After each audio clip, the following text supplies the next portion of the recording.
فيها بيان وتوضيح على حرمة الخمر، فأنزل الله عز وجل: يا أيها الذين آمنوا إنما الخمر والميسر والأنصاب والأزلام رجس من عمل الشيطان فاجتنبوه، رجس من عمل الشيطان فاجتنبوه. وهنا قال أهل العلم: الاجتناب أشد من التحريم. كان بعضهم ربما إذا سكر وإذا شرب الخمر ربما لا يدري ماذا يقول، وهذه حقيقة لا بد أن نعلمها علما يقينا، أن من تعاطى المسكرات فإنه يقع فيما حرم الله تبارك وتعالى، ربما يقع على أمه وهذا حاصل لأنه سكران، ولماذا رفع القلم عن السكران حتى يفيق؟ لأنه لا يعلم ماذا يصنع وماذا يفعل. وبعضهم ربما قتل ولده، وربما قتل أمه، وربما قتل أخاه، إلى غير ذلك، وربما يقع على ابنته وهو لا يعلم بذلك، فلما يفيق من سكرته ثم بعد ذلك يحصل الندم ولا ينفع الندم. لذلك يا عباد الله ينبغي على ولاة الأمور وينبغي على الآباء أن يحذروا من هذا الأمر العظيم، وأن يحذروا أبناءهم، وأن ينصحوا أبناءهم، وأن يرشدوهم ما استطاعوا إلى ذلك سبيلا. هذه كارثة،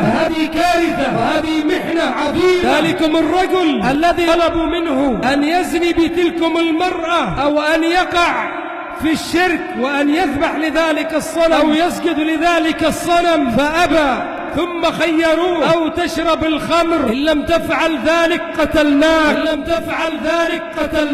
لم تفعل ذلك قتلناك. فماذا قال هذا الرجل؟ قال: بل أشرب الخمر، يرى أنه أهون عليه من أن يقع في الزنا، ومن أن يسجد لذلك الصنم، ومن أن يدعو غير الله سبحانه وتعالى. فلذلك اختار أنه يشرب الخمر، فلما شرب الخمر وقع في الزنا وقتل ذلك الولد وسجد لذلك الصنم، فهي أم الخبائث الخمر يا عباد الله، فهو شر عظيم. فلذلك يا عباد الله يحصل لنا البلاء بسبب هذه الأمور وتعاطي هذه الأمور. لما يقع الإنسان فيما حرم الله ينتهك حرمات الله عز وجل بسبب هذه المسكرة.